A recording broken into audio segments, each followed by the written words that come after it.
Live from Brooklyn, New York, this is Stay Busy with Armon Sadler.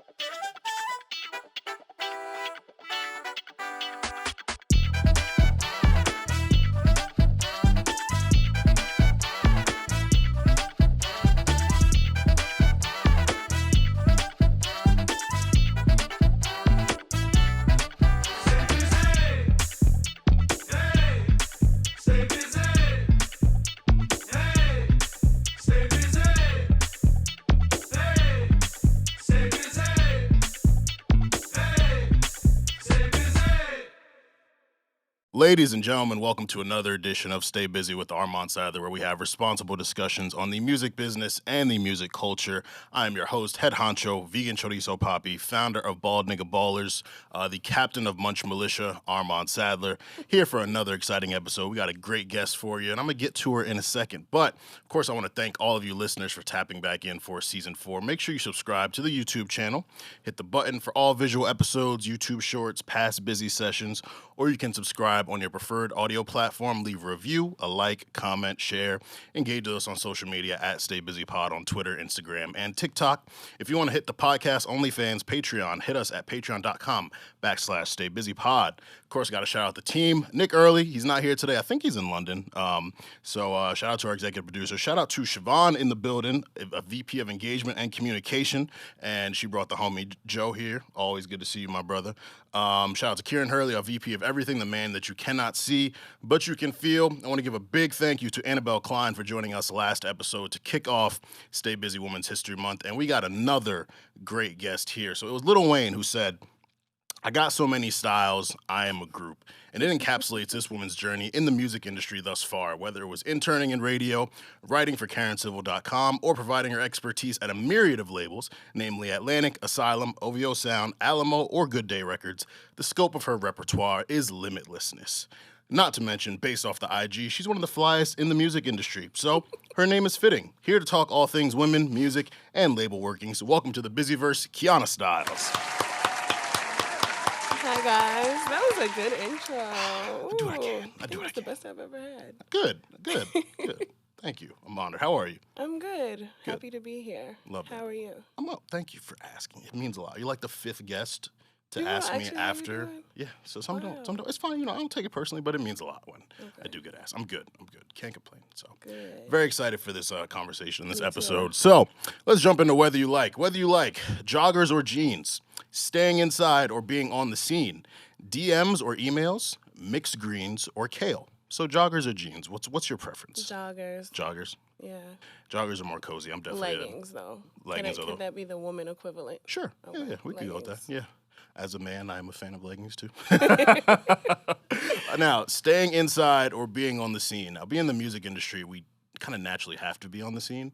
And for me, it's made me enjoy staying inside more. So for you? I think it's the same. I feel like when I go out, if it's not for work, I'm not having fun. Mm-hmm. So I actually enjoy my peace now staying inside. It's kind of crazy. Yeah, I'd be like finding very creative reasons to not go to a lot of shit. And I don't feel bad about it because, like I said, having to do so much, meeting people wanting to meet you. It's exhausting. It's a lot. So being able to just stay inside, watch some shit, drink by myself, just do whatever. It's great. Mm-hmm. So inside is the way. Now, DMs or emails? For professional purposes? Yeah. Emails. Mm-hmm. But professional emails. Yeah. But I also answer DMs depending on how it is. But sometimes people DM me like, "Yo, listen to my music." Yeah. Demanding. Yeah. So emails. Yeah. They'll email the same thing though, like, "Yo, check this out." Yeah, the email etiquette is lost on a lot of people. So I don't blame them. Some of them don't know, but I try to make it very clear how to approach me, and some people just ignore it.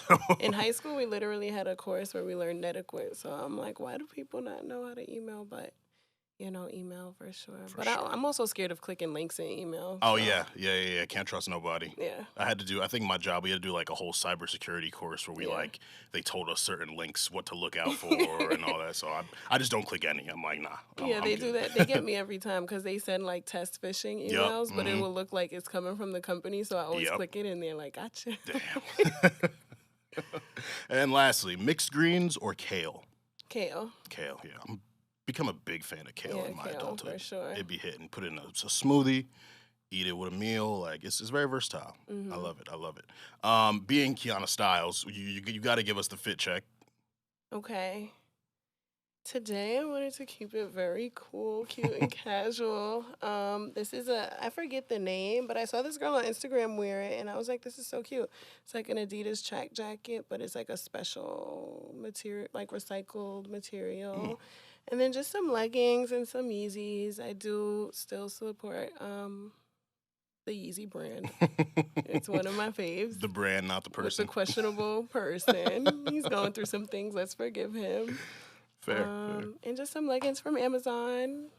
Got to balance it out. There we go. Love it. Love it. Calm, but still drippy. Yeah. Very nice. Let's jump into this chat. So the producers have been getting very, very feisty on social media lately. Hit Boy dropped a diss track. It was like his version of Control from 2013, where he's like naming producers: Metro Boomin don't do boom bap, Southside never done a beat without an 808, Ken Mustard do soul samples. Or he was kind of going crazy, and like, I don't know how you feel about Hit Boy like rapping. Like I feel like he's solid, and it's cool to see him do that. But it caused a lot of commotion on social media. Metro Boomin was posting subliminal tweets, and Hitmaka especially got very angry. So him and Jim Jones were doing a Billboard Live interview. Hitmaka's like, he ain't got Hit Boy don't got no radio hits, this, that, and the third. And then Hit Boy does an interview. He's like, well, Hitmaka, you're not even really a producer. You're like an A&R. Like, you have a team of people who chop and flip all those samples for you. Like, you don't be handcrafting beats, blah, blah, blah. So Jim Jones feels like they should do a versus battle. How did you feel seeing this? Like, it was like really random, I feel, but it was also like kind of weird. And like Hitmaka seems very incensed about the whole thing. I think I didn't think about that take on it, but that might be right, of like the A&R versus crafting your own beats. And it just depends on who the versus audience will be. Yeah. Because I feel like every versus is so different in terms of like, have they done a producer versus yet? Yeah, so Hit Boy and Boy Wonder were the first. Oh, no, it was Timbaland and Swizz first, and then it was Hit Boy and Boy Wonder. Because I feel like, because even with Timbaland and Swizz, it's like you also know them as artists too, and I feel like the younger generation might know them as artists, where some of the younger generation doesn't know Hitmaka as Youngberg. Yeah. So that might be a bigger thing, but that might be right. And I feel like they might know, if we're going to do it based off like popularity, I feel like they would know Hitmaka over Hit Boy versus not knowing a lot of what Hit Boy's done. Yeah. I might be a part of that percentage. No, you're spitting. 'Cause I think the last few years for Hit Boy have been huge for him with the Nas collabs, doing the project with Benny.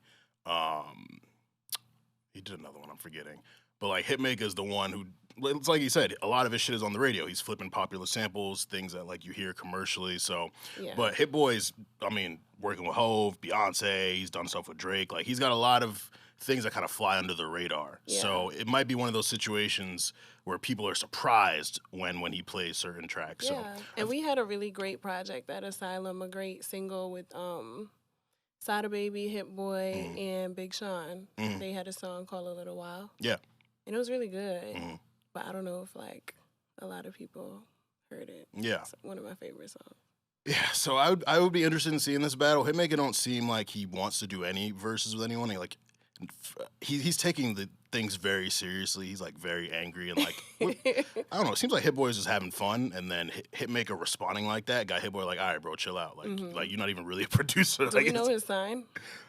No, I don't. No, I don't. Oh, that's the thing about me. I always put things into like, what's their sign? Let's look up Hitmaka's birthday. Let's see if it's on brand. He is born September 9th. So what's that? That's Virgo? Virgo or Capricorn September? No, Libra's in September, Libra. Right? I'm terrible with astrology. It's a Virgo. Wow, that's crazy. But yeah, it's producer beef. Very, very interesting. Very funny. And then we got Lil Wayne a couple weeks ago. He made a comment saying that he's still the best rapper alive. A lot of people were like, this is random. Like, why are you saying this? And he specifically mentioned it to Hove. And I think for a lot of people who weren't aware back in the day, like when he was saying his best rapper alive shit in like 07, 08, he was going directly at Hove, and Hove had just retired, and then he was coming back, and people are like, why is Lil Wayne can't say this, blah, blah, blah. Like, people kind of surrender to Hove, and he's definitely got the credibility to be considered the best rapper ever. But like, were you one of those people when like Lil Wayne's prime, where like you thought he was better than Hove at one point? Or nah? I'm not the biggest like Jay-Z fan, but just being from New York and just knowing how successful he is, even outside of rapping. Yeah. But I feel like he was always at his prime when he was rapping. Yeah. And I don't think there is a better rapper than him. But Lil Wayne is also, like, I feel like they're both, can it be two greats? I mean, like, why do we always have to have number one? Like, it can be two greats. Because it's men and it's rap. Everyone should surrender to one person. And they're also two different rappers, I feel like. Like, they Very rap true. about completely different things. They're in two different lanes. Like, that's how I also feel with, like, the Cardi-Nicki battle. Like, there's no better than. There's Nicki and there's Cardi, and they're both the best in their respective lanes. Very true. Very true. Yeah, I think I personally enjoy listening to Wayne more than Hove. I respect Hove a lot. I've got Hove albums that I really like. But I don't know, like if someone were to say Wayne is a better rapper, I wouldn't be mad at that. I think Hove's longevity, his catalog is just like untouchable. But in terms of like the skill of rap, like I might go with Wayne there. I'm not gonna lie. Yeah, I think when I was in like, for my generation, I'm 28, so I feel like for everyone in my age group might think like Lil Wayne, because like growing up in middle school, he was like running everything. Yeah. But I think for people like 30, 35, 40, they would never agree with that. Yeah. Especially like my sister, she would be like, absolutely not. Jay-Z is like, she's older than me, so she'll be like, Jay-Z is the best rapper. Lil Wayne could never say that. So it's just, I feel like, yeah, it's two different things. Yeah. Because no one from New York would ever like, I feel like really stand on that. Yep. Yeah. I've had a lot of conversations with like people from New York who feel like Wayne's run in his prime like wasn't even like that. Like a lot of people, there's been a lot Which of is crazy.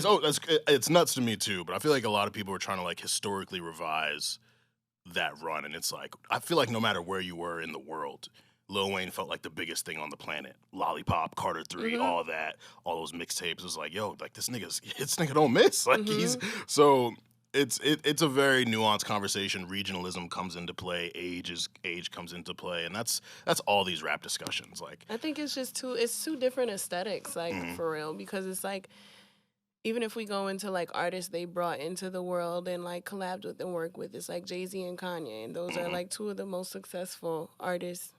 But then Wayne also brought Drake and Nicki. Yep. But again, it's different aesthetics. Exactly. So that's why I'm like, it's two different lanes. I feel like they're the top of each lane. And they created a lane for other people to come after them to be like number 2, 3, 4 in those lanes. Yeah. Yeah, absolutely. I think easily two of the most influential people, and Wayne's influence we see now with Future Thug, all these Lils. But I think in terms of business and building an empire, people look to Hove as the cream of the crop. So, yeah, another rap debate. Yeah, that's a good one though. It is. That's a versus battle that I would like to see. I don't think it would ever happen, but I would really like to see that because I would love to see that. Wayne's got so much. Like off mixtapes alone, I think he would give Jay-Z a tough day. But Jay-Z's got so much impactful shit. Like, yeah, I think he would. It's just like because I'm always a devil's advocate of like mainstream shit. Like that's what's really like if we want to have the debates of like who's better. Like Jay-Z has a lot of like really good deep shit that like really means something. Yeah. But like if we put it on a verses, then we're talking mainstream of like who's gonna know this song. Yeah. And that's really what it boils down to, unfortunately. So I feel like Wayne might have him on that. Yeah, you spit. I'm with you there. You brought up Drake. Very good transition.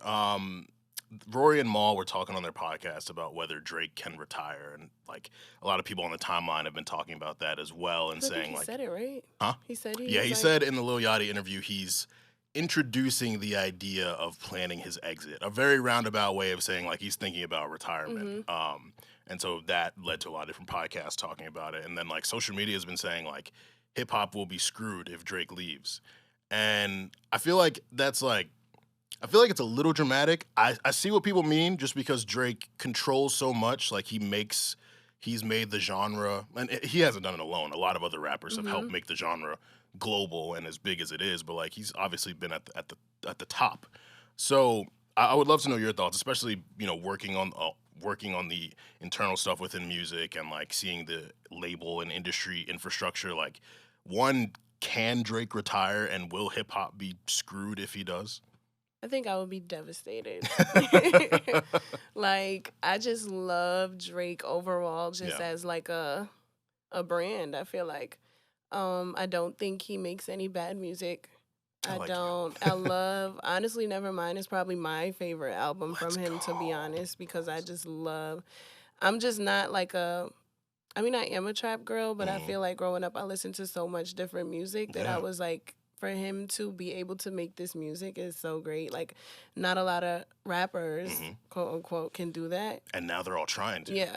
And I also think someone who did a great job with that was Lil Yachty. His latest album is so good. Yes. And the release event was so, like, amazing. Yeah. But even outside of that, I feel like he is such, like, an influence. And I think he's the only one to do this, along with Nicki, I feel like, of many generations. Like, there's kids now who love Drake, and there's adults who love Drake. Yeah. And it's the same with Nicki, and I feel like it's, like, very few artists that can have multiple generations of fans, because there can be kids now, like toddlers, who grow up and still might love Drake if he keeps making music. Yeah. So I feel like that would put a stunt on hip hop, because it's also very important, like, who he follows makes the news, like, who he co-signs always blows up. Like, there's Baby, Dirk, like, even though they were their own stars in their own light, like, once he shines a light on someone, it's like they blow up. So I feel like, who would be the next person to do that? Like, there's no one else who can do that. It's tough for the artists these days, I feel like. And I feel like the music community has been very thirsty to crown the next person. Like, when after Roddy dropped his album in 2019, people were saying like, "Oh, he's gonna be a superstar," and then he dropped that album in 2021, and we're like, I don't know anymore. Lil Baby, he's been set up to be the next superstar, and his last album from October, I wasn't really feeling it. It really doesn't get talked about anymore. Like, it really came and went.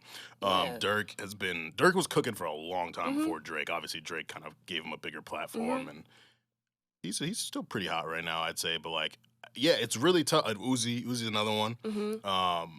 So I think there are candidates who can step into the big three. I just don't know if anyone is ever going to be able to do it the way Drake did. Because I feel like in order to be, Drake would be like, I don't want to say anything crazy because, people are so crazy. Yeah.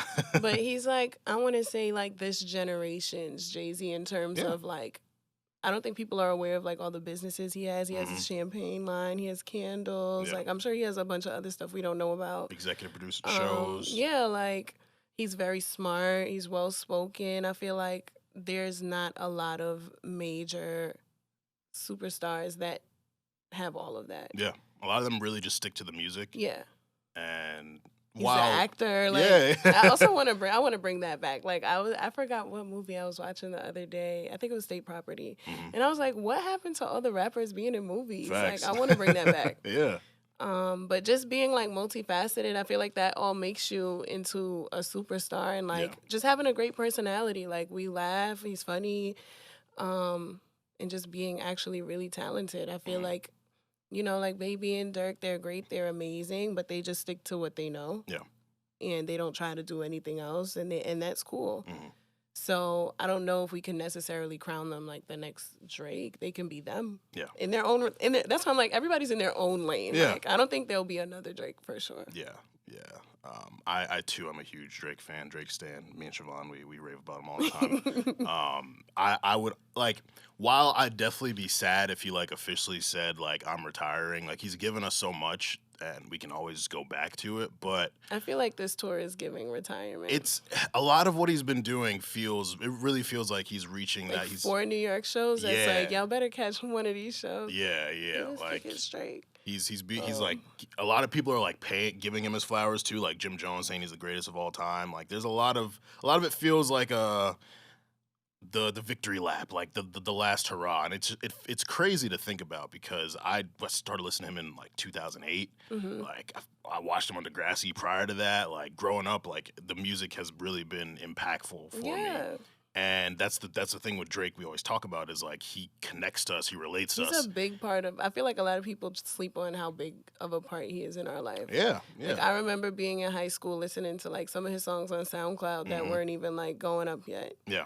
And it's like for somebody to have such a long, successful run and know like none of his music is trash, and that's very rare to say. Like he might have songs that are better than others, but it's not a bad song. Like, so it's crazy. You're speaking my language. I really don't debate people anymore. Like I tweeted this the other day. I don't debate anymore because it's futile. Like people will like intentionally miss your point or they'll bring up some other shit. I mean, some people are Drake haters. They'll just to be haters. Exactly. And like, yeah, he does do stuff that's corny as everybody does, every artist. But it's like that doesn't take away from him as an artist. Exactly.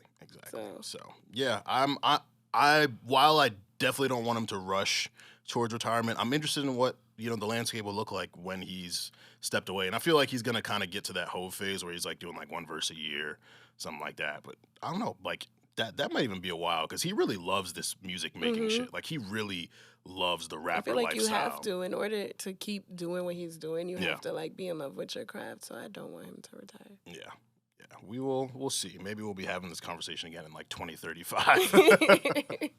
Let's get into some new music releases. Lola Brooke, So Disrespectful. How you feel about Lola? I like Lola. I really want her to win. I feel like being from Brooklyn, you know that she's been doing this for a very long time. Yeah. But I feel like we're in such a microwave industry where people will get one song from you and be like, okay, what's next? What's next? What's next? Yeah. And if they're not happy with what's next, they're so quick to move on and not give you another chance. Yeah. So that's all I'm scared of for her. Because I definitely want her to win. Yeah. She's talented. She loves to rap. But again, in this generation, too, it's more about like, I hate using the word clout because that's not the right word. But it's more about like mainstream, what people will like. Yeah. So. Yeah, people really gravitate towards like artist personas. Like it's not as much about the music anymore these days, I feel, which kind of sucks because talented people fall by the wayside because people don't like who they are. They don't like certain aspects of them. But I think Lola's I got to interview her. She's very personable. Very like she's got a really good like vision for her career, and she can also rap her ass off. Like she goes crazy with the verses. But to your point of like people moving on quickly, like she did a freestyle to Uzi Just Wanna Rock for a radio interview, and people were like, "Oh, that's just ass. Like you can get her out of here. Like her run is over." I'm like, "What? Like come on, like crazy. Like she just started. Yeah, like it's for you guys. Yeah, it's really insane. I definitely want to see her win. I'm looking forward to. Her dropping her full project. She said like that should be coming soon. But I thought So Disrespectful was dope. It kind of like it was a bit reminiscent of don't play with it. But I feel like if the style isn't broke, like you don't got to fix it. Like so some people can like do one thing and it can still be really good. Like I don't think she'll reach the point where like DaBaby is, where it's like, all right, bro, we're tired of this. Like dude, you try to do other things and it's not hitting. But like I think just based off her pure rapping ability, like the conviction she brings to her raps, like this is dope. So I'm definitely interested. And you know what's crazy? I always tell people like I feel like especially with women or just even artists who have a signature style, like why do we have to? I feel like every artist style is the same. There's not a song where Future tries something different. For the most part, yeah. He has his two styles where he raps in his normal voice and then his little singing auto-tune. Yeah. I'm like, Ice Spice, everybody loves it. She stays the same tone on every song. Yeah. Which I'm a Spice cabinet for sure. Absolutely. I'm like the only person, if we want to bring it back for real, of course, Nicki. And I'm like, Drake is who tries different shit. Yeah. I'm like, every artist raps the same, so I hate when people like try to like, oh, this sounds like Don't Play With It. Like, we love Pop Smoke. Every song sounded the damn same, and we loved each and every one of them. Yeah. So, I mean, I want to see her win. I do want to see her try different things just to like prove people wrong. So, yeah. It really is interesting how people have turned having a signature style into a negative thing. Yeah, like, it's really weird. Like, when you really sit and think about that. And then when they try different things, like when when Pop was doing, like, the pop music, they were like, oh, my God, what is this? Yeah. Like, well, you guys were so tired of the regular Pop Smoke drill. And then he tried something else. Or when Megan did that pop song on her album, everybody was, like, eating it up. So it's like, that's why artists don't even try that, because then you guys, like... come for them, and then they're sensitive about their The craft. life of an artist is it's got to be hell, especially like now with social media, like your TikTok comments getting flooded, the trolls, tweets about you. Like I probably wouldn't even like search my name. I'd probably like deactivate Twitter if I was. I tell all my artists, do not read the comments. Please do not. It's hell. It's because I get angry reading them, so I'm like, you don't read them. Yeah, because it's like it's people not even giving like good faith critiques. Like they're just trying to say the funniest thing to go viral. Like some of them don't even mean what they be saying. Some of them type before they even watch the video. Yeah, like, it's crazy. 100%. So yeah, I'm a big fan of Lola. Definitely rooting for her. Rae Sremmurd, they got an album coming soon, Srem 4. Now you said you're 28, so we were in college around the same time. Yeah. Rae Sremmurd, when we were in college, like that, like 2014, 2016 I was just range doing of the time. Mannequin challenge. I was like, let's bring this back. In 2023. Yeah. Oh my God. Because I was listening to the Nicki remix. Obviously, I'm a Barb too, so it's like I was like, damn, what are they doing? I thought about them. Which is crazy. I was listening to Black Beatles on the way. I didn't do the Mannequin challenge, but I was listening to Black Beatles. Those are such a fucking good song. Yeah. But that era where they had like No Type and what other songs? Throw Some Mo with Nicki. Like Rae Sremmurd was those guys. Like very impactful when we were in college. And then like their third album, I think it was like 2018. Kind of didn't hit like that. And if it's felt like they've been trying to regain momentum, kind of get back to where they were. Do you feel like the ship has sailed for Rae Sremmurd? Like, do you feel like I mean, I don't know if they should strive to get back to that 2014, 2016 time because some of those moments you can't recapture, but they are still very talented. So, like, what do you feel about Rae Sremmurd at this stage of their career? I think with them, because they've already made it so far, there's a chance. But I always tell people with artists, if they're in like that middle of like, I had 1 or 2 songs and I'm trying to make it again, it's a very small window. And if it closes, it closes. Yeah.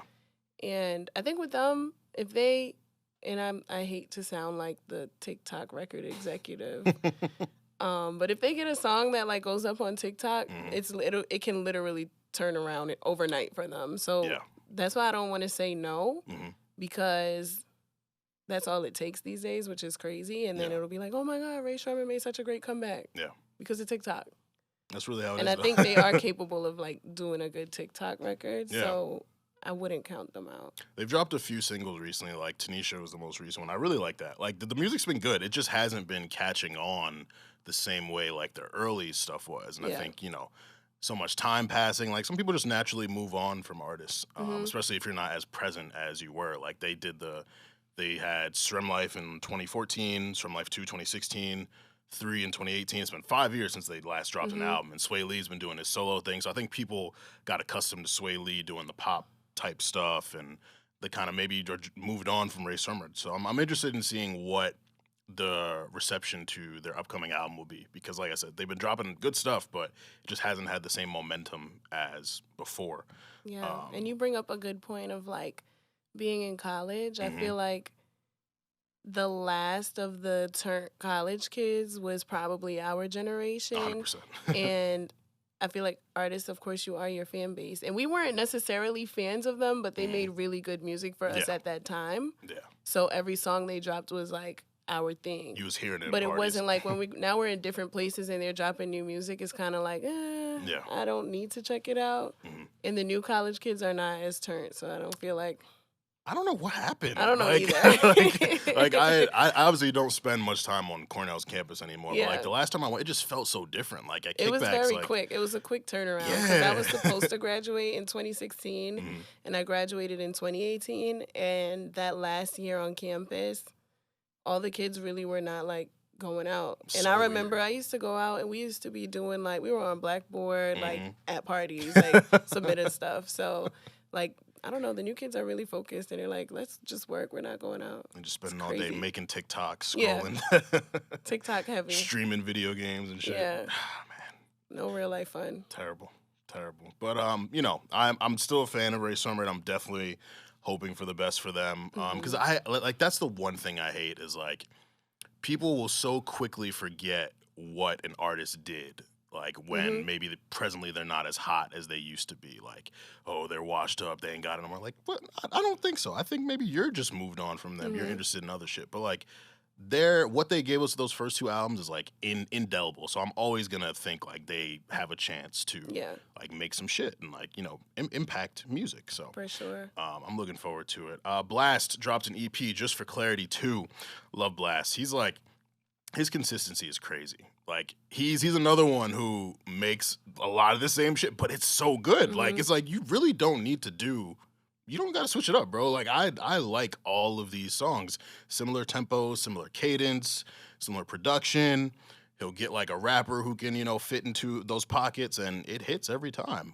And a really good Roddy Ricch feature on here. I'm passionate. Keep Calling is my shit. I've been listening to that aggressively. So yeah, I really like this EP. How you feel about Blxst? I have to listen to it. Oh, okay. Don't judge me. No. So I'm getting more into listening to R&B. It's been very therapeutic. You did mention you're not an R&B girl. That's interesting. So, and when I say this, people are like, "Oh my god!" Like, I'm like, I like if I'm listening to R&B, it's like one extreme or the other. Like I'm Jagged Edge 112. Okay. Or I'll do like a Summer Walker, like a toxic R&B. Got you. I don't like the music about women crying about men. It doesn't put me in a good mind space. I never loved it, even when I was small. But now I'm trying to like get into it because I feel like I did myself a disservice by just like, all right, I'm not listening to this because I really do. I love like rap and like trap and drill and like all the ghetto shit. So I'm gonna try to like I'm switching it up. So I have been getting more into it, and I do like SZA a lot. She's great. I went to her show and I was just like so amazed at just her growth as an artist, but the actual performance and the stage setup was amazing. Yeah. And her fans were like, it was really, Madison Square Garden was like really sold out. It looked great. Like, it was sold out. So I'm like, you know what? There's a reason people like this. Let me listen more. So I'll tap in with you too, because I'm like, I know Kojo will hold me down because he judges me the most. Like, you don't even like this stuff. So I'm gonna listen. That's gonna be the first thing I'm gonna do today. Kojo's definitely an R&B thug. Yeah. Like I think that's where he and I connect a lot. And he and I have like, there's a running thing on this show where people think we don't like Summer Walker. We do. Wait. We do. We like Summer Walker. It was just Over It. We thought was good. Like people were calling Over It a classic. Saying it was the best R&B album of the decade. She did great with that though. It's a really good album. The numbers were crazy. Absolutely. Classic. I don't know about that. But I think it was a no skip like. Yeah, it was a great like, and also when I listen to music, sometimes it's kind of crazy. I don't know if this is just from working in music or just how I am. Like sometimes I don't listen to the words the first time. I just like to listen to like how it is sonically, and it just flowed. The whole thing just flowed. That I was like, this is really good. Like every song flows into one another. That you listen to it from start to finish. Yeah. And I'm also like very serial killer because sometimes I listen to albums first on like shuffle. Oh my god. Yeah. Oh my god. And then I also download albums by like the songs I like. So I won't download the whole thing. Like I'll go by what songs I like and I'll download it like that. Wow. You're it's a lot. You're an alien. It's a lot. I admire that you would admit that. Because like that people be killing people online. Like you listen to albums on shuffle the first time. Because sometimes if I don't like the first two songs, I'm like, all right, I have to skip around because then I don't want to like not give the album a chance. So I like skip around, see what I like, and then sometimes I go back and start over, like, because I just feel like I consume so much music. That's why I don't know if it's because I work in music, but I consume so much that I'm like, let's just get to the good stuff. I feel you. So I'll admit, with like artists that I'm not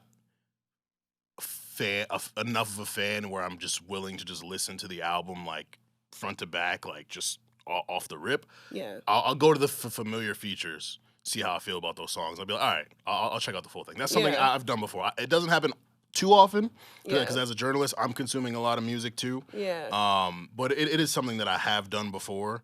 But that's again more so because like if I'm just not familiar enough with the artist or I don't like them like that, I'm like, you're not gonna get my full listen to an album. So I will admit it, fans. Like listeners, you could get on me too, but like it happens. But yeah, so with how did I get to the Summer Walker thing? Oh, we're talking about R&B thugging, yeah. So like with Over It, like I'm trying to think. Do I have any skips? I don't think I have any skips on that project either.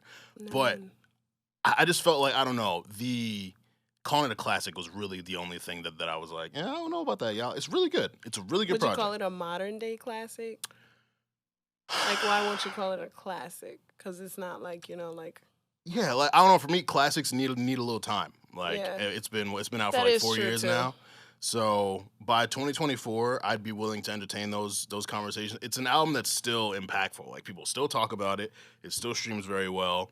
I personally thought Still Over It was better also. And I was partial to Summer's like early stuff, like the Clear EP Okay. or what's her first? I always forget the name of her first project. Fuck.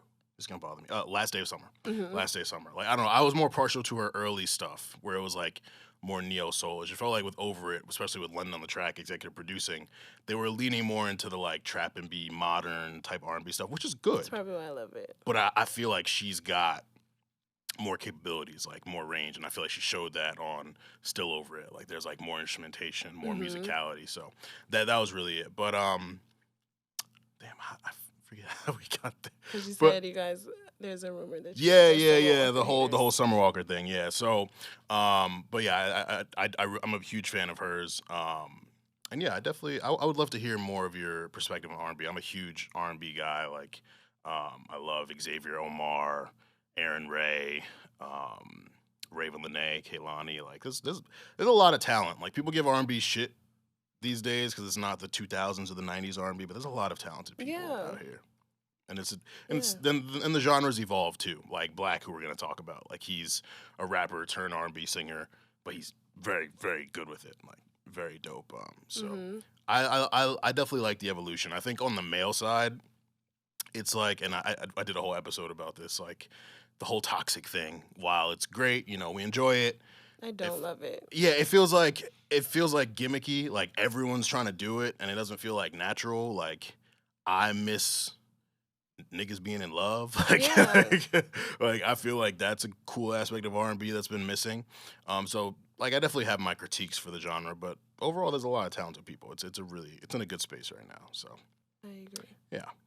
Speaking of Black, he's dropped 2 singles in the last couple weeks, Talk Back and Fatal Attraction. His album, Since I Have a Lover, is coming out March 24th. I'm a Black stan, so I really enjoyed these songs. I've had the album for a little while, so I've been running it up, and it's very good. I can't wait for people to hear it. How'd you feel about these? Black? Yeah. Didn't listen to it either. It's okay. No problem at all. Like, don't judge me. You're good. Generally, what do you think about Black? I like him too. Like I don't think there's anyone that I don't like in the R&B space today. I love the girls. Like I love Ari Lennox. Yeah. I like Coco Jones. She's great. Who else do we have? That's like with them. I feel like they're like very true like R&B artists. But I just don't like if they're dropping a project, I'm not running to grab it. I'm trying to change. I feel you. Good. Yeah. I feel like that's why I haven't found love. So I'm like, let me listen to R&B. Good. I think it'll help. Yeah. I think it'll help for sure. All right, let's jump into the slide deck. You can put your headphones on, and let's see what we got today.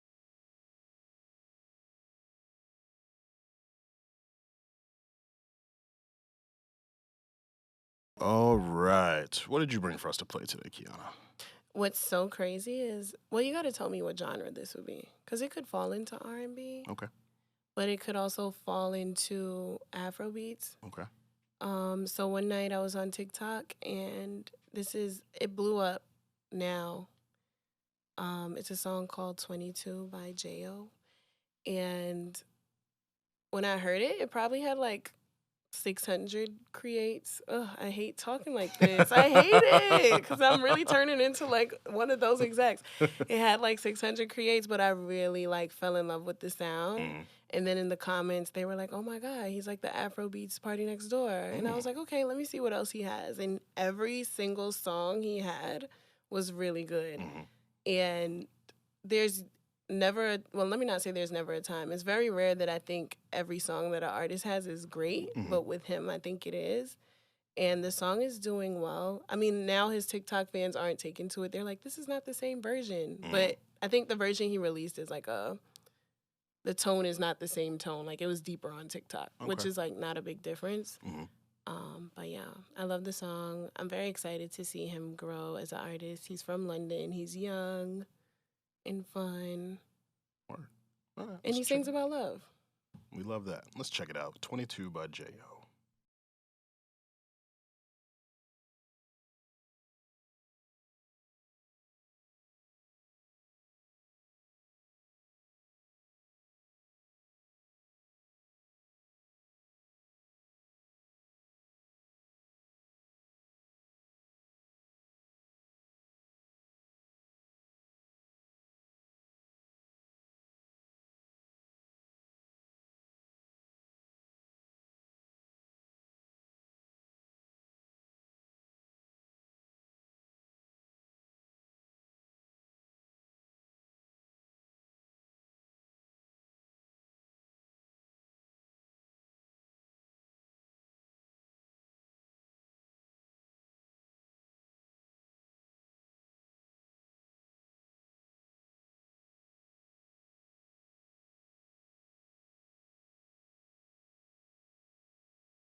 I definitely understand the Party Next Door comparison. Yeah. I see it. He's so good. And he produces his own stuff. That's a great record. I He's like that a lot. so good. I fuck with that. And that's actually not like one of his better records. Like he previews a lot of stuff to the point where I saved the video on TikTok and converted it into a sound to put in my notes. Yeah. Like, it's so good. So I'm excited to see what he does. Yeah, I definitely want to check out more. I love like the tone. I love the cadence. I love the production was really great Yeah. too. Like that's a good record. I fuck with that. And I feel like it's different for me. Yeah. Look at the growth. Look at growth. Yeah, I'm gonna save that. That's getting added to a playlist. Yeah. For sure. My record, I got "Lonely." This is by Grace Weber, R&B artist. So maybe you'll take to it. And this is produced by Akil Henry. So let's jump into "Lonely." Okay.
Lonely, Grace Weber. How we feeling about it? Her voice is so pretty. She's a singer. Like, it's so, like, clean and Yeah. beautiful. I like it. Yeah, she's a singer. I saw her live a couple years ago, and, live is the test. It's like anyone can sound good in the booth. They can manipulate the vocals, but you see her, you're like, oh, nah, like, you really like this. Like, you sound like She sounds the records. She can Yeah. definitely sing her ass off. Production there was great. Really dope song. Like, Grace Weber's, she's very, very talented. She wrote for Chance the Rapper on Coloring Book. Okay. Worked with him a couple times. Works with Reggie Becton a lot. I don't know if you know of Reggie Becton, but yeah, she's very talented. So You gotta get into her. yeah, look, putting you on the R&B, helping the growth. Listeners, if you want to hear these songs and any other songs, hit the Stay Busy slide deck playlist on all streaming platforms. If you want to send us a song, whether you're a fan or an artist who wants to put us on to what you're making, hit us at StayBusyPod on Twitter, TikTok, Instagram, or email us at StayBusyPod@gmail.com. Before we get into, you can take your headphones off. Let's get into you. So, I grew up in Brooklyn. What was young 6-year-old Kianna doing? I feel like I always was a creative. I wanted to be a singer, but I also have, I feel like people who know my story know, like, a traditional Grenadian mom, and like I'm first generation American, so it was very much like when I told her that, she was like, "What? No, find a real job." And I also liked animals, so I got into a phase where I was like, okay, Mom, I'll be a vet. I like dogs. Let me not say animals. I love dogs. And when I told her that, she was more happy because, that's like on brand with like a doctor. Yeah. And then I got to a point where I realized vets have to deal with like reptiles and other animals and like mice even. And I was like, I'm not doing that. But I never shared that with her. I just kind of like went along in life. And then I went to Schuyler Middle School, and I was in like vocal chorus. They have like majors at Schuyler, so like vocal, dance, and I forget what the other majors were. And I still wanted to be a singer, never said anything. And then I went to the High School of Fashion, and she was like not upset about it, but she wanted me to transfer to like Brooklyn Tech. And I was like, I don't want to go there, or Stuyvesant. I'm like, all the kids there are committing suicide. Like, I do not want to go there. Yeah. Like, no. And I don't even think I passed the specialized high school exam. Like, do they still do that? I have no idea. I hope they don't. Like, that's so much unnecessary pressure for public school. It's crazy. Yeah. But when I went to High School of Fashion, I feel like that's where I thought, I was like, okay, I love fashion and I love music. Maybe I should be like a stylist for rappers. Like, that was my thought in high school. Like, okay, I'm going to style rappers because they can't dress. And that's also another debate I have, and I'm going to ask you after. And then when I got to Howard, I was like, actually, I don't want to be a stylist. Like, and then I realized the fashion industry is like weird. And I was like, this is not like my passion, but it's something I love. And I love dressing myself and not necessarily other people. So then when I finally got to Howard, I just kind of explored all different lanes. Like, while I was in college, I interned at Sirius. I hated it. Probably because it was program radio at the time. That was like 2012. So it wasn't fun. It was like sitting at a computer all day. And then I was at the folk station, and she would get upset that I would leave and go to like the hip hop station. But I'm like, it's only so much music from 1932. Like, what you want me to do all day? And I interned at a studio in DC. And I just was doing like a bunch of stuff on campus. Like, anytime we had homecoming, I would try to be involved. And we had an entertainment organization too, so I was involved. That was the only organization I ever did at Howard. I just always tried to be involved in stuff that involved like music, but I still didn't know what I wanted to do. And then when I took a break, I interned at Epic in the publicity department. And I loved the label life, but I was like, oh no, publicity is not for me, because this was still the time where we had to like cut out articles and like scan them. Oh my God. Which is so crazy, because I'm like, we was not that far back in technology. And even like a future invite got leaked, and I would never forget, I was the only intern that day, and I had to go through all the emails and like ask them like, who invited you? And like confirm with the person that invited. It was crazy.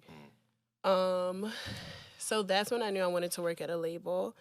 And then I went back to school, and only really to finish for my mom, because I could have started working then, but she was like, you have to go back to school, because she didn't really even understand like the concept of interning and working for free. She's like, what does that even mean? Like, Yeah. So, I went back to school. I finished. I didn't have a job. Probably graduated in May, and then I started interning in August. So even that, she was like, what the? She was like, what are you doing? And I was just like, I got to a point where I was like, you just wait on it. Because once I started interning at Atlantic, I was like, I know this is going to be, like, I was just like, I'm going to bet on myself and work really hard to the point, like, somebody has to hire me. Yeah. And that's kind of when it ended up being. I interned, and then I ended up, like, temping in a bunch of different departments. So I got to learn, like, every single department, really. Yeah. And then I got my first position at Asylum doing digital. And then COVID hit. Yeah. And then I kind of questioned my whole life during COVID because I was like, do I even want to work in music? But I'm like, this is not music. Like, sitting in front of a computer all day was, like, crazy. Like, I was really contemplating, like, is this my life? But then I had to remember, like, okay, I was really starting in my career. Yeah. And everybody's, like, locked inside. And then I left because the only department I never worked in was A&R. And there was a position available at Warner and OVO for A&R. And I left, and I thought that I wanted to do A&R.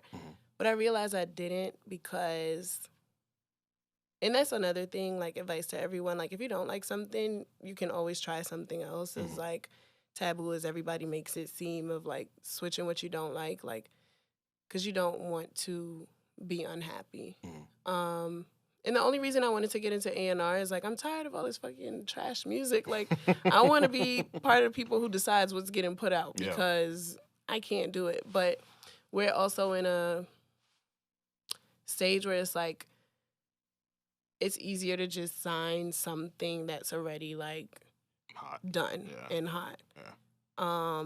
And I was like, I can still, like, do A&R things without having to be an A&R. And it was boxing myself in, because I'm very good at marketing, and that's, like, what I love. But once you focus on A&R, like, you can't be like, hey, I want to plan this event, do this. Here's how the photo shoot should go. Yeah. But as a marketer, you can put your input in on, like, A&R stuff. So I was like, you know what? That's the right decision.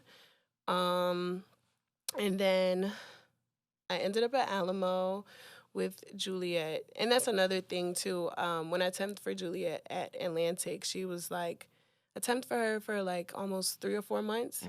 And then I was like, okay, I need a job. Like, what are we doing? Because she didn't have an assistant. And she was like, I'm not going to hire you. And I'm like, why? She's like, because you're creative. Like, you're passionate about marketing. And she was running promo at that time. So, like, radio stuff. And she's like, I'm not going to hire you because you don't want to do radio. And I was so mad. I'm like, oh, my God, I need a job. Like, I don't care about anything else. And I'm so happy she didn't do that because I'm like, that actually wasn't my path. But things come full circle because now, when I started at Alamo, she's the COO of Alamo now. She kind of just put me in a position of, like, I'm hiring you here and you can figure out what exactly you're passionate about. And it's such a small company internally, so I was able to learn, like, all the different departments. And she supported me every step of the way, like, and I changed my mind at the last minute too. And it just so happened, like, at first I was like, okay, I want to do A&R, I want to do A&R, I want to do it. And she was like, okay, do it. Like, here's what you need to do. And that's also, I think, mentorship is important. Yeah. I'm sorry, my mind jumps around. No, you're good. You're good. With random thoughts all the time. I love like, it. And having someone in that position who can really, like, help you and believe and support you, and vouch for you too.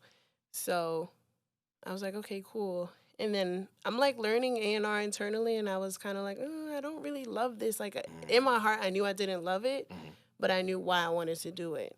And then I sat and really thought, like, over winter break. For everybody who doesn't know, like, the label's closed for, like, 2 weeks in December. And I was like, I have to go into the new year, like, knowing what I want to do. Yeah. And I decided, like, okay, I want to do marketing for that reason of what I said earlier of, like, you can still give your input on A&R stuff. Yeah. And still have, like, complete creative control of everything else. So I was like, okay. And I was just like, oh, my God, I hope she's not going to be mad if I be like, oh, I don't want to do this. Because you don't also want to seem like you don't know what you want to do. Yeah. And I told her, and she was supportive. And then one day, Bareline came in with her artist that she signed to Great Day, and me and Bareline, we've known each other since she was an intern at Def Jam and I was at Howard, and like she would have artists come to Howard and like link up like that. So we've known each other for a while, and with her starting her first label, I'm just like, oh, this is so exciting. And like in my head, I was like, oh my God, I have to do the marketing. And I literally prayed and I was like, God, please, like, just figure it out for me. So the day she came to the office with Sheed, our first artist, we just kind of sat there and came up with a whole plan and stuff. And then she didn't say anything that day, but I know she had told Julia, like, I want Kianna to do all the marketing. And it just kind of happened naturally. And I'm like very excited that I made that choice because I'm like, okay, God, I see you. Because even with her, she's been like such an amazing A&R, but she's hands-on with everything. Yeah. And she's also an A&R from the ground up. So she found Sheed on Live, and like he didn't have any like viral TikTok moment or like anything on Instagram going. Like he's just pure talent, and she likes to take the time to build things up, which is why I really, really, really respect her. But she doesn't also just stay like in her lane. Like we'll be texting at like 1 a.m. about different ideas or like goals that we have for him and stuff like that. So I feel like I got my spark back. Like I told her that. I was like, for a while I kind of felt like, is this what I want to do? But like I feel like it was a confirmation of like, okay, you're in the right place. Your stories. That was long.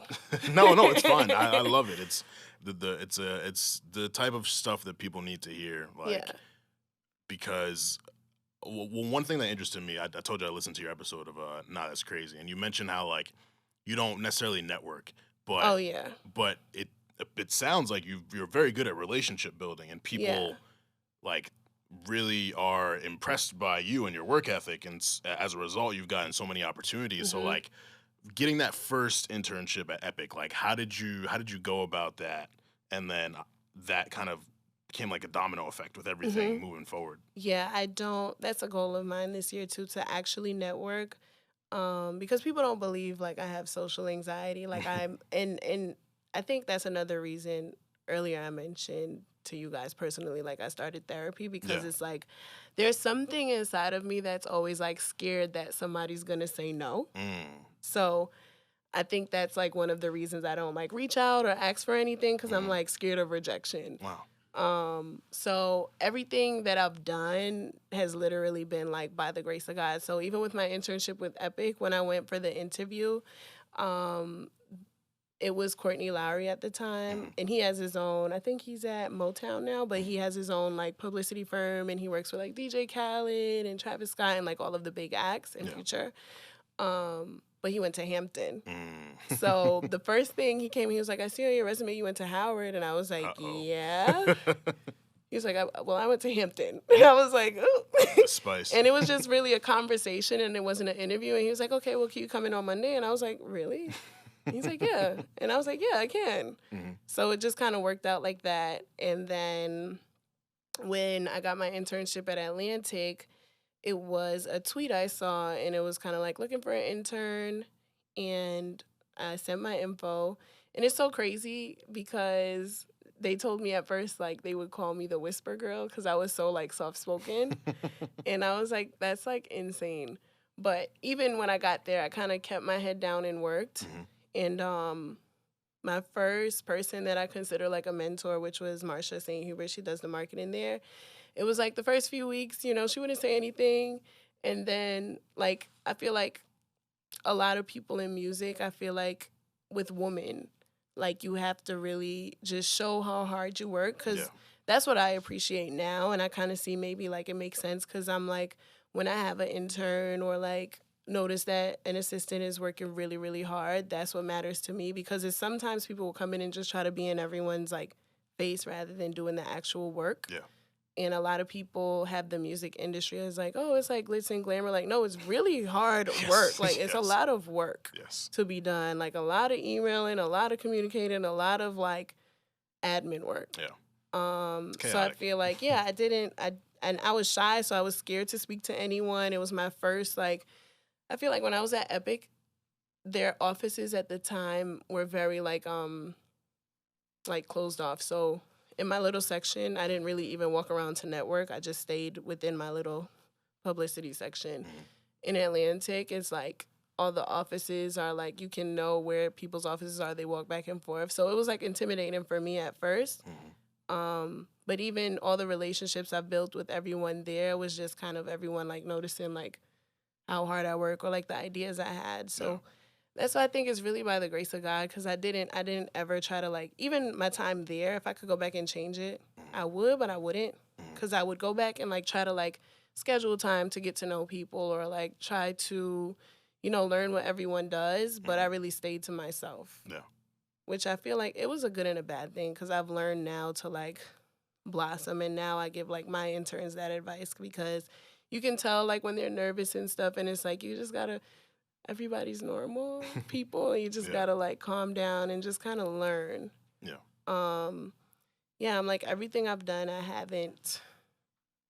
It's crazy. I don't network. I'm like, I don't even know how, because I feel crazy even here. Like, hey, let's go get coffee and let me pick your rain and you pick mine. Like, I don't even know. Like, I'm very much like, I like genuine relationships.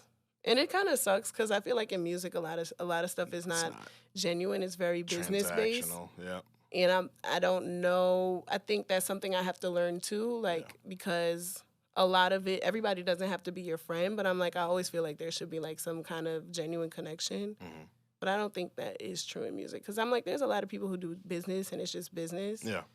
But even like with my artists, like I try to get to know them as like people. Like, I don't want them to feel like, oh, it's just my label. Like, you have to feel like you have a real person. Yeah, absolutely. There, so. Especially these days, like a lot of young artists and like what things that they deal with. Like, I think it's good to know that they have a human being who they can connect with, and, you know, like a shoulder to lean on, rather than just someone who's like, all right, like, record, put this song out, like, go here, tour here, perform here. Yeah, I'm like, a lot of people in music, I'm like, do you have a personality? Like, who are you? Like, so many people are just like work, and I'm also work-life balance girl too, so. Yeah, you mentioned in that episode, like, a lot of people in music seem like they were corny growing up, and then they make music their personality trait, and they think it automatically makes them cool. Absolutely. You can tell, like, who those people are, because they're either, one, just really, like, cheesy, or two, they use it as, like, a power trip, like,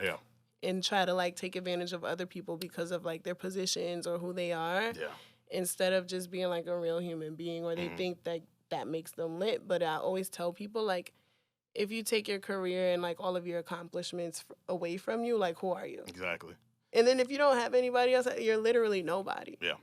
So, because I'm like, it's so much, we're in such a different age, and I feel like those people are also stuck, like, in, like, back in the day times. Like, you can build your own lane for yourself. Yes. And you also have to be careful how you treat people, because the same person you shit on, you might need them. So, I hate the cornballs. It's something that I've tried to be conscious of. I saw this tweet. It's like, if you had to go to like a dinner party, and you couldn't say where you worked or what your job is, like, how would you introduce yourself to someone? And that is good. For me, I talked about this on the last episode too. Like, I hate when I'm out at a social event, like a non-music related social event, and people only want to talk to me about journalism and podcasting. Yeah. It's so annoying. It's draining. I really want to get away from that. Like, I'm here because I can be, because I don't have to be at work. It's a Saturday night. Like, I just want to chill, listen to Push and P, have some drinks. Like, I don't want to talk about work stuff. But I think a lot of people from the outside looking in think that it is our entire life. Yeah. And it's all we want to do and all we want to talk about. And so I'm really glad you made that point on the show, and you're, like, talking about this here, because I think a lot of people get into this and lose themselves. And if you, like, let's say, like, God forbid, like, someone gets laid off from their job, like, what, you know, who are you? Who are you if you're not that, you know, that A&R coordinator anymore? You're not that publicist anymore. You're not that staff writer. And so I'm really trying to, like, compartmentalize my life. Just you know, I've worked really hard to get to where I'm at. I love it. I'm sure you feel the same about you know, where you're at. Yeah, that's what I was gonna say. Like, I absolutely love it. But I'm like, doctors love being doctors. Yeah. And they go home. Yeah.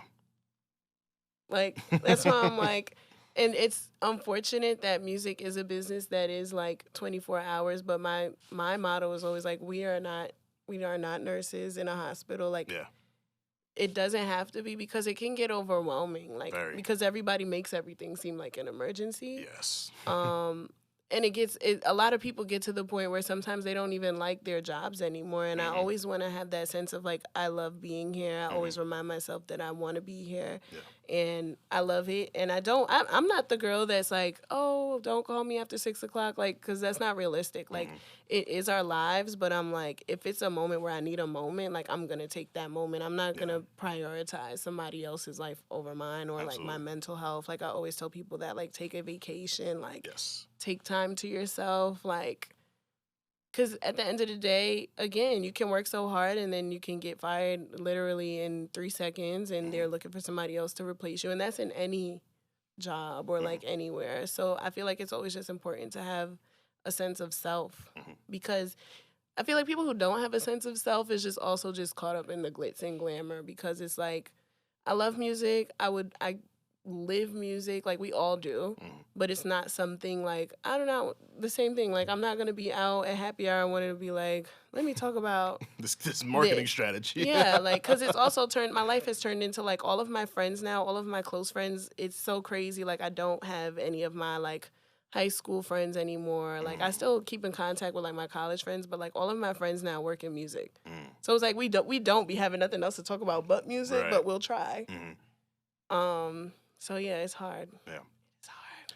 You've worked in a variety of roles, a variety of environments at these labels. What do you feel like is the thing that you discovered that you needed to improve on within yourself, within your skill set, and like how did you go about that?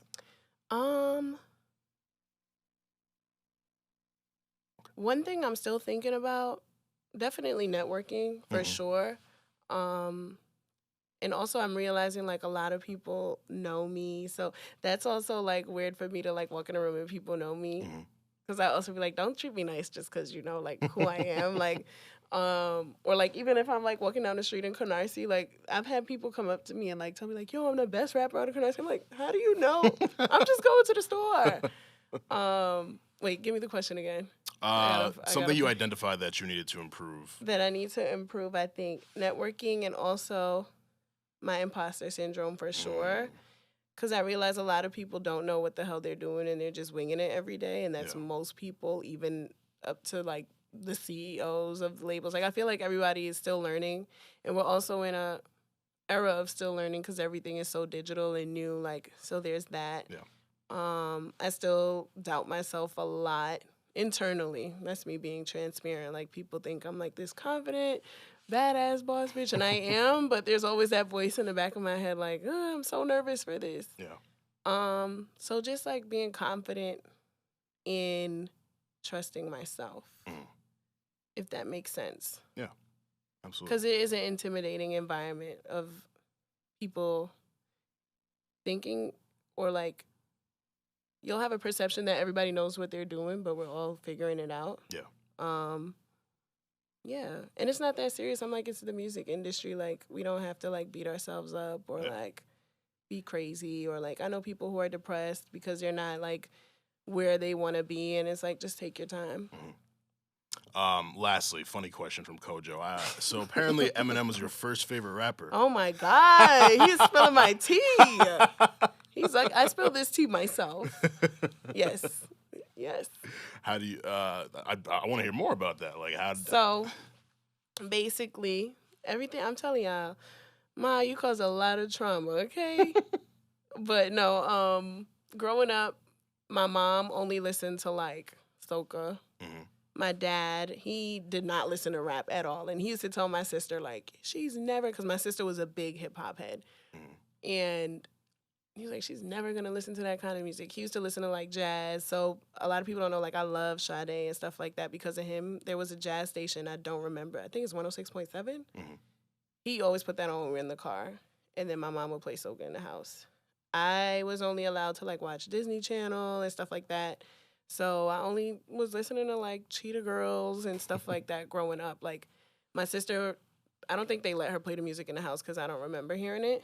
But when I was in middle school, and I was also very sheltered, like my mom, the first time taking public transportation by myself, I was in high school. Wow. So, and my dad took the train with me for like 2 weeks because I was shook. I'm like, I do not want to get on the train by myself. So like on the van, I would have my CD player to go to middle school, but I would just have like mad whack music. And I'm like, you know what? I'm going to go steal one of my sister's CDs, but I had to do it really quick. So I went in her room and I just grabbed whatever was there, and it was the Slim Shady LP. So I had that on repeat for like 3 months, and I was like, this is why they're hiding it from me. This is so great, but it's so bad.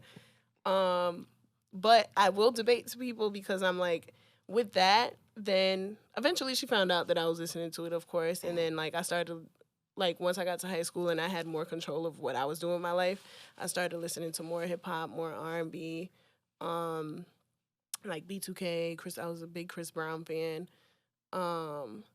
Rap, I didn't get into for real until I got to Howard, and it was very trap rap. And oh no, I'm lying. High school, I was very underground. But I feel like everybody was very, like, Blog underground era, rapper, like Flatbush Zombies era, like that type of, Yeah.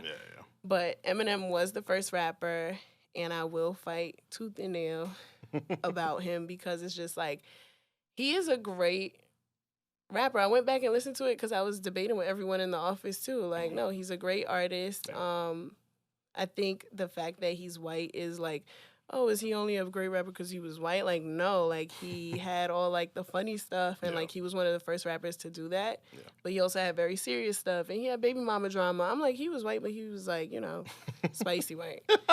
But no, yeah, spicy that was, like, my introduction to hip-hop, so I am learning my hip-hop, like, history, because, of course, I know, like, the Jay-Z's and, like, everybody relevant. But then the other day we went to the hip hop exhibit that they have right now. I can't remember the name of it.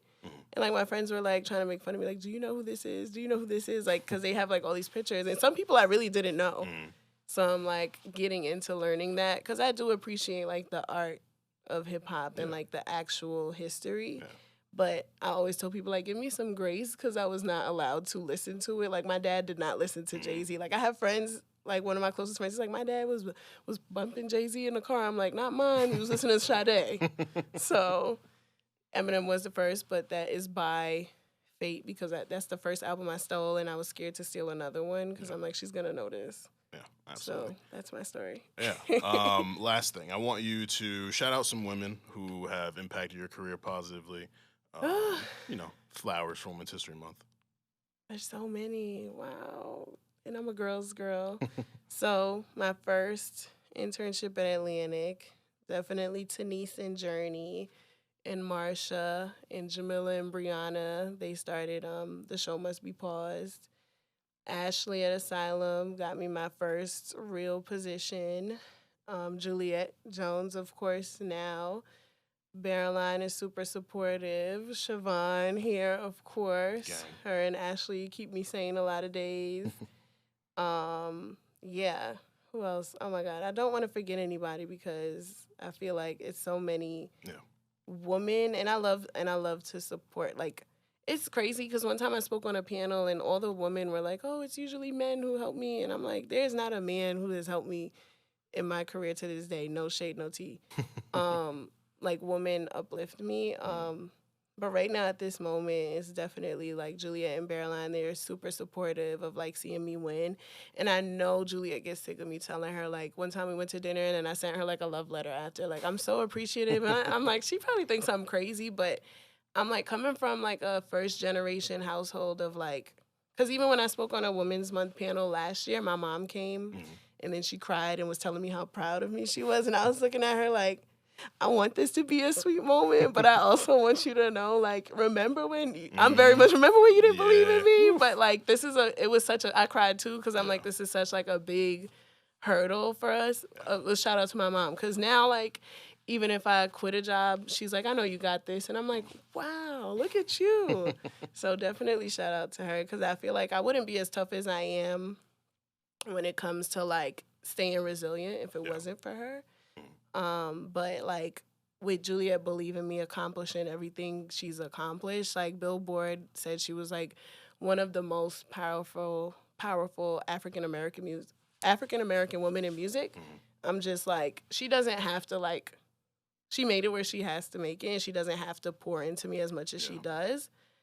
So I think that's important because even though I've accomplished things myself and I have so much more to go, like you always need someone there to be like, yo, you can do this. Yeah. And like she's never tough on me, which I love. It's a very gentle, like, because I'm not good with tough love at all. Like it makes me crazy. So I think that's important. And I definitely want to get to the point where I'm like her one day pouring into like other young women. Absolutely. I try to help women now as much as I can. Because I think even I'm trying to do stuff for Women's Month now.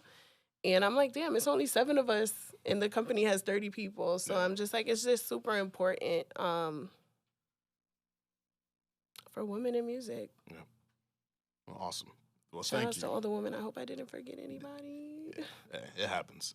It happens. They know where your heart is. Yeah. But thank you so much for coming through. Thank you for Very having inspiring me. story. Love your perspective. Look forward to hearing about your experiences, listening to more R&B. Yes. And I look forward to seeing everything that you accomplish moving forward in all of your endeavors. But yeah, very inspiring story, listeners. This is an example of where hard work and faith in God can get you. Amen. So yeah, I don't know if you want to promote your social media. Like, Yeah, you guys can follow me. Okay. Kianna Tyles on Instagram. That's it. Don't follow me on Twitter. Incredible. Well, another fantastic Women's History Month episode. Make sure you follow her. Make sure you follow Stay Busy Pod. Subscribe to YouTube. Subscribe to Patreon. And most importantly, stay safe, stay humble, and stay busy. Baby girl, how you feeling? I've been out in the world, staying busy, taking time, getting right if you miss me. I've been out in the world, staying busy. Mondays 9 a.m. Party with the gang. Every week, tell a friend. Busy over everything. Busy boys, out of call now. Ain't you heard? Got the vibes. They put you on. Got the slides. I'm the size. When in doubt, no, we hold it down. Baby girl, how you feeling? I've been out in the world, staying busy, taking time, getting right if you miss me. I've been out in the